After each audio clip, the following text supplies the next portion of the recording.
मैं professor doctor Gautam आनंद, professor psychiatry medical college से। और मैं पिछली बार जो 2024 के जो चुनाव लड़ा था उससे मेरे कुछ ज्वलंत मुद्दे थे। उस मुद्दे में हमने सबसे पहले बात की थी, एक संविधान बदलने की बात की थी और एक प्रक्रिया के तहत इसे लागू करने की बात की थी। आज देखिए यही एक दौर आ गया है जब ईरान इराक और इजराइल और अमेरिका जैसे देश जो खाड़ी के युद्ध में सम्मिलित हैं, वो भी आज रिजीम चेंज करने की बात करते हैं, जिसे हम ट्रू मायने में हम बोलते हैं कि डेमोक्रेसी होना चाहिए। लेकिन यह डेमोक्रेसी सिर्फ कुछ ही देशों में दिखी जाती है, और जिस देश में डेमोक्रेसी दिखी जाती है उस देश की ऐसे डेमोक्रेसी की विकृत स्थिति है जिसे आप कल्पना भी नहीं कर सकते। चलिए सबसे पहले हम बात करते हैं, मैं अपने देश, अपने जो नेटिव कंट्री है, जो भारत देश है हमारा, एक बहुत बड़ा भारत देश है, जैसे बहुत सारे बड़े बड़े लोगों के सपने हैं, हमारे देश के प्रधानमंत्री और हमारे देश के बाकी लोगों के जो सपने हैं, अखंड भारत का निर्माण करना, जिसमें पुराना भारतवर्ष को स्थापित करना है। इस देश में एक डेमोक्रेसी एक सिस्टम लाई गई। ये डेमोक्रेटिक सिस्टम जो है थोड़ा सा जो राजकीय व्यवस्था है उससे एक अलग हट करके है। हालांकि इस प्रथा का शुरुआत सबसे पहले एथेंस में, ग्रीक में हुआ था, जहाँ पे बहुत सारे लोग फिलोसोफर थे, उनके लेवल ऑफ एजुकेशंस, उनकी थॉट ऑलमोस्ट ऑल इक्वल थी। और इसी देश में डेमोक्रेसी है जहाँ पर हमारे देश के प्रथम प्रधानमंत्री पंडित जवाहरलाल नेहरू जी बोलते थे कि यूनिटी इन डाइवर्सिटी, मतलब ये विभिन्नताओं का देश है। मेरा देश में बहुत सारी भाषाएं हैं, बहुत सारे क्षेत्र ऐसे हैं जहाँ पे खान पान में भी थोड़ी सी बदलाव हैं, और यहाँ के कही जाती है कि यहाँ की हर कोस पर इस मिट्टी में एक अलग भाषा है। चाहे वो अवध हो, अवध से आगे बढ़ें तो भोजपुरी आ जाती है, और अवध से पीछे जाएं तो बुंदेलखंडी भाषा आ जाती है। मराठी है, कश्मीरी है, बंगाली है, तमिल है, तेलुगु है, मलयालम है, ऐसी कई भाषाएं हैं, और इन सभी भाषाओं का एक ही उद्गम है, वो संस्कृत है। लेकिन हमारे देश की सबसे बड़ी एक विशेषता और भी है कि इस देश का एक सनातनी जो परंपरा है, इस परंपरा में, जिसमें हम बोलते हैं कि सनातन में बोलते हैं कि वसुधैव कुटुंबकम, संस्कृत का एक ही बहुत ही महत्वपूर्ण श्लोक है, बहुत महत्व रखने वाली एक वाक्य है, एक स्टेटमेंट है। ये बोलिए कि वेद पुराण का एक स्टेटमेंट है ये, जिसमें हम सभी को जो है ना अपना कुटुंब मानते हैं, पृथ्वी पर रहने वाले हर व्यक्ति को अपना कुटुंब मानते हैं। लेकिन ये कुटुंब ऐसे भी होते हैं जहाँ पे प्रतिद्वंद्विता, ज्वलनशीलता और इत्यादि जैसे चीज़ों से हम ग्रसित रहते हैं।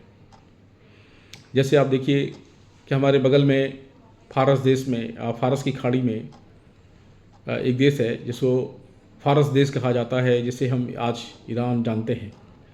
लेकिन शायद ईरान के रहने वाले लोग भी ये नहीं जानते, जो अपनी दावा करते हैं कि हम 600 साल पुराने हैं, 6000 साल पुराने हैं, वो परंपरा को मानते हैं। लेकिन उससे भी वो लोग भी शायद इस चीज़ को नहीं जानते होंगे कि उससे भी एक पुरानी सभ्यता थी, जिसको मेसोपोटामिया बोलते हैं, जो इराक में बगदाद कहलाता है, जहाँ पे आयरन की उत्पत्ति हुई थी और फर्स्ट सिविलाइजेशन वहाँ स्टार्ट हुआ था। तो हम बात कर रहे थे अपनी डेमोक्रेटिक कंट्री के बारे में, बात कर रहे थे कि इस डेमोक्रेसी में जहाँ पर पद्धति जनपद से लेकर शुरू होती है, जो एक फिलॉसफी है, जनपद की एक फिलॉसफी है, जो शायद अभी बहुत सारे हमारे देश के देशवासी इसे नहीं जानते होंगे कि दिया हुआ किसका है।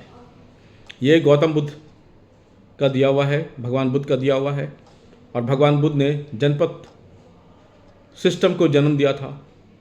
और यही चीज़ सोवियत रूस में सोवियत सिस्टम को जन्म देती है। ठीक उसी तरह से ट्राई लेयर स्ट्रक्चर्स है, पॉलिटिकल स्ट्रक्चर है ये। तो जनपद से महापद और पद होते हैं, ऐसे कर करके इनकी विशिष्टता होती है। जैसे हमारे देश में अभी पार्षद का इलेक्शन होता है, नगर पालिका का इलेक्शन होता है, फिर एमएलए बनते हैं, फिर एमपी बनते हैं, और फिर प्रधानमंत्री और राष्ट्रपति बनते हैं। ठीक उसी तरह की व्यवस्थाएँ बौद्धिक काल में ये व्यवस्थाएँ थीं, जो आज भी बहुत से जगह पे संरक्षित रही हैं और इसे रखा गया है।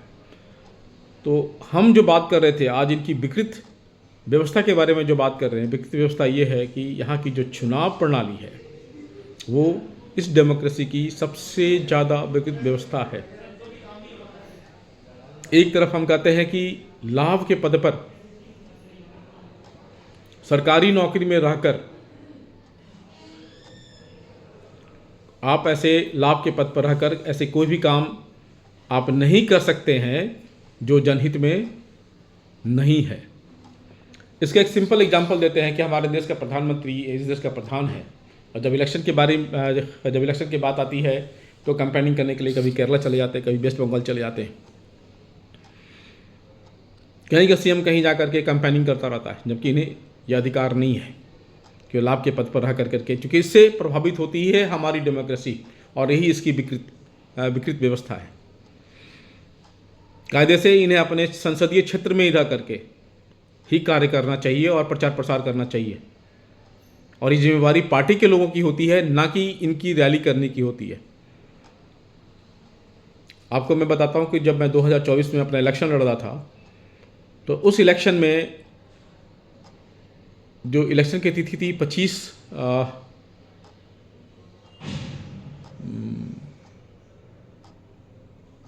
मई थी, और हमारे देश के प्रधानमंत्री 20 तारीख को और 19 तारीख को और 22 तारीख को 21 तारीख को ये लोग रैली कर रहे थे हमारे संसदीय क्षेत्र में आकर के। उसी वक्त आम आदमी पार्टी के भी जो सर्वोच्च थे अनिल केजरीवाल जी, वो भी वहाँ पर आकर के रैली कर रहे थे। अमित शाह जी भी वहाँ पर अपना रोड शो किया था, और जब रोड शो करने की बात हम करते हैं तो हमें उसकी इजाज़त नहीं मिलती है। आप देखिएगा, हमने भी एक एप्लीकेशन लगा रखा था कि मैं भी रोड शो करूँगा, लेकिन हमें उसकी इजाज़त नहीं मिली। तो ये हमारी डेमोक्रेटिक कंट्री और हमारी डेमोक्रेटिक कंट्री की डेमोक्रेसी की एक विकृत व्यवस्था है, जो अत्यंत ही निंदनीय है। और इस मैटर पर ना तो सुप्रीम कोर्ट कुछ बोलता है, और ना ही यहाँ की जो है ना कार्यपालिका बोलती है, चुनाव आयोग बोलता है, ना ही इस पर कोई ऑब्जेक्शन लेता है। दूसरे तथ्यों को भी हम ध्यान रखते हैं, उस पर भी हम बात करते हैं कि जब हम पार्टी का इलेक्शन लड़ते हैं तो हम पोलिंग एजेंट बनाते हैं। भाई, जब हम पार्टी का इलेक्शन लड़ रहे हैं, सारा काम चुनाव आयोग कर रहा है, तो फिर पोलिंग एजेंट की आवश्यकता क्या है? और पोलिंग एजेंट वहाँ के लोकल लोग क्यों हैं? पोलिंग एजेंट जब कोई बनता है तो ये ऑब्जर्वर का काम करता है। ये ऑब्जर्वर कहीं अन्य जगहों से मंगाया जाना चाहिए होता है, जो एक तरह से न्यूट्रल रहकर कार्य करता है। हमारे देश में ऐसा न्यूट्रल रहने की व्यवस्था इस देश में नहीं है, और ना ही यहाँ की जो इतनी बड़ी संस्थान जो खास कर करके चुनाव आयोग है, वो किसी अदर कंट्री से ऑब्जर्वर मंगा करके यहाँ की डेमोक्रेसी का एक ऑब्जर्वरशिप उनको देता है। ये हमारी देश की विडंबना है। जानते हैं ये नेतागण जानते हैं, ये यहाँ के IAS IPS अधिकारी और यहाँ के जो सचिव, जो सेक्रेटरीज हैं, वो सब जानते हैं कि यदि हम ऐसा करेंगे तो हमारी पोल दुनिया के सामने खुल जाएगी। और यही व्यवस्था है कि यहाँ पर ऑब्जर्वरशिप की व्यवस्था नहीं की गई है। हमने अपने इलेक्शन के दौरान और भी देखा, एक हमारे बहुत ही आदरणीय रमेश बिदुड़ी जी थे, मैं उनका नाम भी यहाँ पर लेता हूँ, स्पष्ट रूप से लेता हूँ। अभी इलेक्शन खत्म भी नहीं हुई थी, 3:30 के आसपास उन्होंने उन मैनिफेस्टो को बोला जिसकी प्रचार प्रसार हम पूरे के पूरे इलेक्शन के दौरान 1 महीने से कर रहे थे। इसमें लोकपाल विधेयक भी लागू किया गया है कि ऐसा कोई भी व्यक्ति कोड ऑफ कंडक्ट का पालन करेगा, लेकिन ऐसा कोड ऑफ कंडक्ट, चूंकि सरकार उस वक्त सत्ता में थी, भारतीय जनता पार्टी की सरकार सत्ता में थी, और उस वक्त आज तक का वो एंकर उसे इंटरव्यू ले रहा था जबकि इलेक्शन पूरी खत्म नहीं हुई थी। हमने उनके बहुत सारे एंकरों से बात की, सॉरी बोल करके काम चलाया, लेकिन सॉरी बोल करके काम क्या चलाया, हमारा तो नुकसान हो गया। हमने इलेक्शन में भी काफ़ी पैसे खर्च किए। मैं तो एक मध्यम वर्गीय परिवार से बिलोंग करता हूँ, और मेरी वेतन उतनी ही है जितना हमारे पद के हिसाब से दी जाती है। और टैक्स भरने के मामले में तो आप पूछिए मत, हम तो इतना टैक्स भरते हैं कि इतने में तो एक क्लास 1 ऑफिसर भी हमारे एक अटेंडेंट बन करके काम कर सकता है।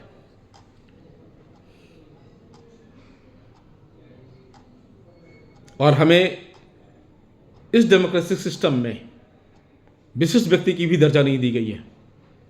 इलेक्शन का कॉन्टेस्ट करने के बाद इतना इनकम टैक्स पे करने के बाद। आज मैं दावा करता हूं कि शायद इतना इनकम टैक्स शायद ही कोई कॉन्टेस्टेंट पे करता होगा।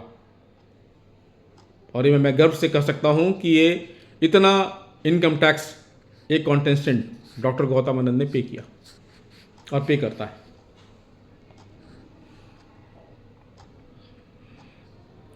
जो तीसरी व्यवस्था है आरक्षित अनारक्षित का, जहां पे सिस्टम रिजर्व हो, जहां पे सिस्टम रिजर्वेशन के प्रिंसिपल पे काम करता हो, वहाँ पे फेयर इलेक्शंस नहीं हो सकते हैं।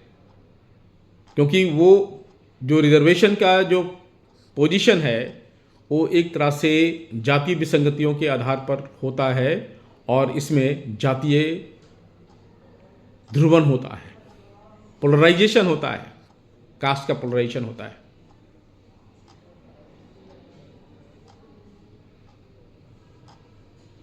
तो ये है हमारे भारतवर्ष की डेमोक्रेटिक सिस्टम की दुर्गति, दुर्व्यवस्था, जो हमारे संविधान के द्वारा इन्हें अत्यधिक विवेचना की गई है। और यही नहीं, रही बात पार्टी फंड की, तो जब हम इलेक्शन लड़ रहे थे तो हमें कोई पार्टी फंड हमें प्राप्त नहीं हुआ था। दूसरे पार्टियों के पास करोड़ों अरबों की संपत्ति है। ये डेमोक्रेटिक सिस्टम है जहां पर जिसको बोलते हैं सरल भाषा में कि जिसकी लाठी उसकी भैंस। तो ये लाठी सरकार और सत्ता के पास रहती है। यह सरकार सत्ता से हटे हुए है ना पार्टियों के पास होती है और उनके पास धन उपजाही के अगाध साधन होते हैं, जिसका कोई ऑडिट नहीं होता और पैसे का स्रोत पता नहीं होता कि पैसे दिया किसने है। सरकार जो पैसे इकट्ठा कर रही होती है, जिन बिजनेस क्लास के लोगों से पैसा इकट्ठा कर रही होती है और अनुदान से लेकर रहती है, ये सरकार उसके पिट्ठू बन करके उसके लिए काम करती है। ये कहना गलत नहीं होगा कि ये सरकार भी किसी की पिट्ठू है। 2014-16 में एक बैंकरप्ट हुआ एक उद्योगपति आज अमेरिका में पेट्रोलियम उत्पादन कर रहा है और वहाँ से सप्लाई चेन सिस्टम के द्वारा हमारे कंट्री में ला रहा है।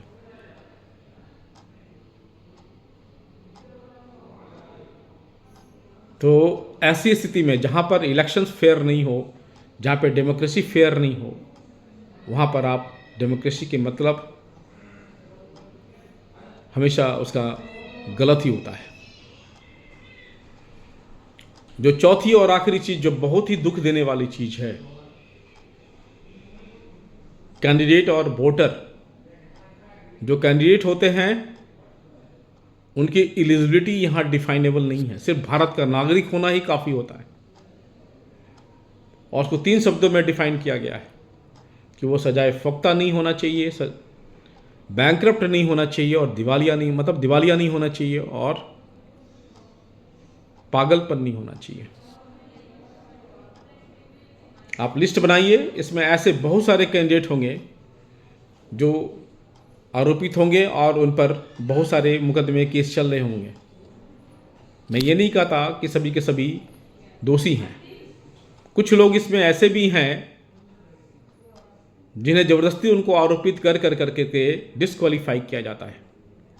ये मैटर भी बहुत बड़ा मैटर है इस कंट्री के लिए।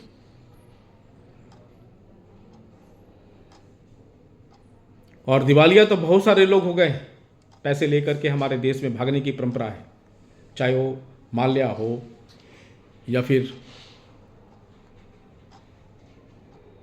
इंडियन क्रिकेट टीम का इंडियन क्रिकेट एसोसिएशन का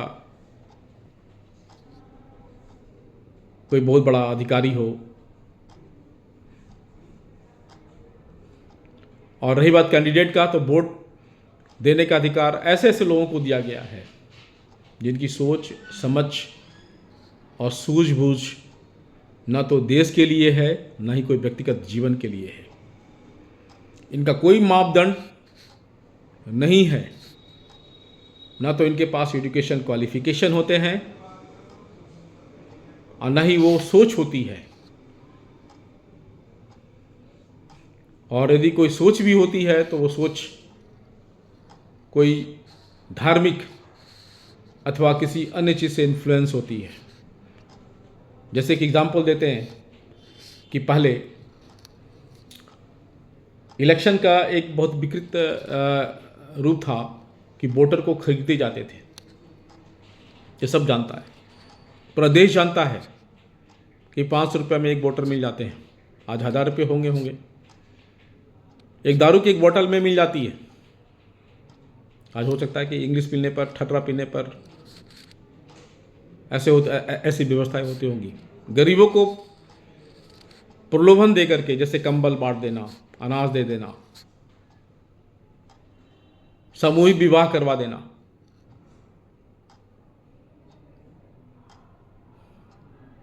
ये सब भी एक तरह से इनकी विकृत मानसिकता ही है और डेमोक्रेसी के विकृत रूप हैं। कहीं कहीं पर पार्टियों के द्वारा भी इसका इस्तेमाल किया जाता है, जो संविधान की एक सबसे बड़ी विलोचना, मतलब जहाँ पर मैं कर रहा हूँ कि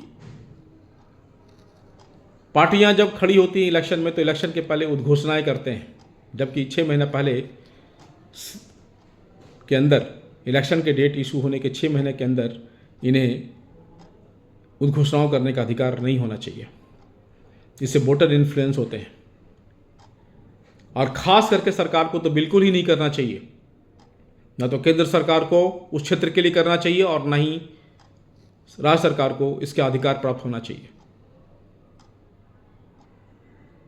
इस बात पर भी सुप्रीम कोर्ट को और क्या कहते हैं, चुनाव आयोग को विचार करना चाहिए और संज्ञान लेना चाहिए, क्योंकि इससे भी पद का दुरुपयोग होता है।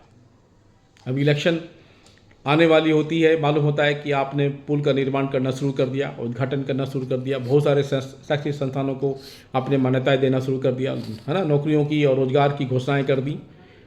आप इलेक्शन में आने के पहले आप ये करते हो, ये काम आप इलेक्शन में जीतने के बाद क्यों नहीं करते हो? ये घोषणाएं तो बाद में भी हो सकती है ना। आपके पास मैनिफेस्टो होना चाहिए और मैनिफेस्टो जो है आपके पास पेटेंट होना चाहिए,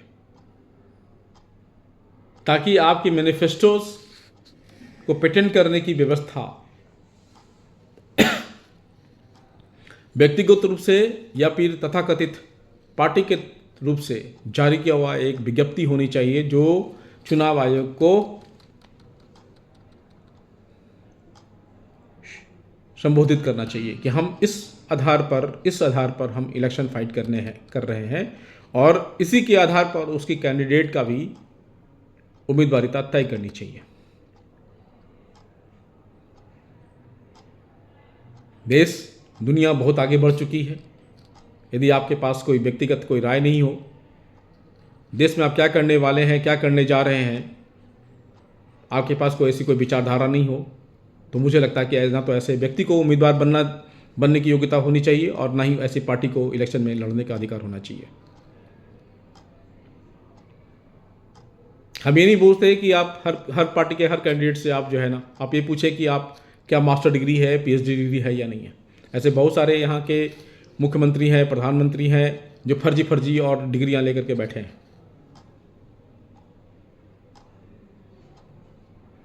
तो इस पर भी संज्ञान लेना चाहिए। मैं जब तथाकथित रूप से मैं एक पेशेवर डॉक्टर हूँ, जब अपने नाम के आगे जब मैं डॉक्टर शब्द का इस्तेमाल करने के लिए गया तो नॉमिनेशन हमारी बुला करके मुझे कहा गया कि आप डॉक्टर शब्द का इस्तेमाल नहीं कर सकते, क्योंकि इसमें आधार कार्ड में नहीं लिखा है।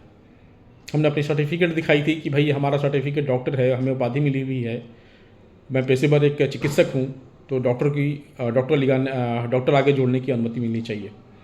पब्लिक मुझसे पूछती है कि भाई डॉक्टर साहब आप प्रचार कर रहे हैं, आप डॉक्टर हैं, तो अपने नाम के आगे, आपके वोटर नाम के आगे, जो कैंडिडेट नाम के आगे डॉक्टर की शब्द का इस्तेमाल नहीं किया। लेकिन वहीं पर कुछ ऐसे भी उम्मीदवार हैं जिनके नाम के आगे डॉक्टर लगा हुआ है। ये किस अधिकार के तहत, किस चीज़ के तहत वो डॉक्टर लगा रहे हैं? ये बात भी प्रश्न वाली बात है। इससे भी एक क्वेश्चन खड़ा होना चाहिए। आपके पास एक ऐसा कॉलम होना चाहिए कि जो पीएचडी की उपाधि रखता हो या फिर कोई प्रोफेशनल डिग्री के साथ डॉक्टर शब्द का इस्तेमाल करता हो, तो उसे भी ये अधिकार होना चाहिए कि वो डॉक्टर शब्द का इस्तेमाल कर सके। जब मैं करने के लिए गया तो मुझे रोका गया, क्योंकि मैं किसी पार्टी से बिलोंग नहीं करता, मैं किसी से संबंधित नहीं हूँ। बाद में मैं ऑल इंडिया फॉरवर्ड ब्लॉक से मैंने अपना इलेक्शन नॉमिनेशन फाइल किया था साउथ दिल्ली से। तो ऐसी कुछ बातें हैं जिसे आप डेमोक्रेटिक फॉर्म में कह सकते हैं। चलिए अब हम आगे की बात करते हैं, डेमोक्रेसी के बारे में बात करते हैं। ऐसे बहुत सारी कंट्री हैं जहाँ पर लोग स्वतंत्र तो रहना चाहते हैं, लेकिन हमेशा स्वतंत्रता की परिभाषा उसने अपने धर्म के आधार पर रखा है। जैसे हमारे पड़ोसी देश पाकिस्तान के बारे में बात करें, या फिर हम ईरान के बारे में बात करें, अफ़गानिस्तान के बारे में बात करें, हम बांग्लादेश के आधार के बारे में बात करें, ये सारे देश जो है ना सिर्फ धार्मिक आधार पर बना। हमारा देश भी धर्म के आधार पर विभाजित हुआ था, लेकिन हमारा देश सेकुलर कंट्री कहलाया, ये नॉन सेकुलर कंट्री नहीं कहलाया। बाकी लेकिन दूसरे जो देश जो बने वो सभी सेकुलर कंट्री हो गए। इनकी डेमोक्रेसी क्या है? जनता को सोचना चाहिए। ये काम अवसरवादी को रोक कर करके जो वहाँ का इंटेलेक्चुअल क्लास है उसे आगे आना चाहिए। आज ईरान त्राही त्राही कर रहा है, इजराइल त्राही त्राही कर रहा है, वहाँ की पब्लिक क्या कर रही है, वहाँ की जनता क्या कर रही है?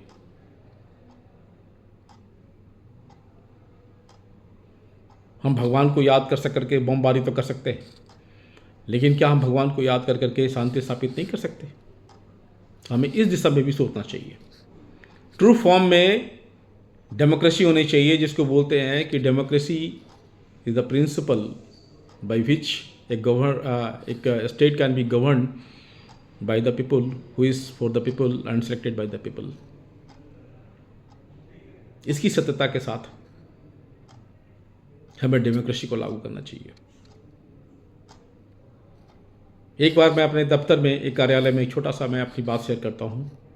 तो हमें एक उच्च अधिकारी ने कहा कि सरकार आप तो आराम फरमा रहे हैं। तो मैंने उनसे यही कहा था कि सरकार मैं नहीं हूँ, मैं तो सरकार का एक सेवक हूँ, और मेरी सरकार तो चिलचिलाती धूप में हल चला रही है।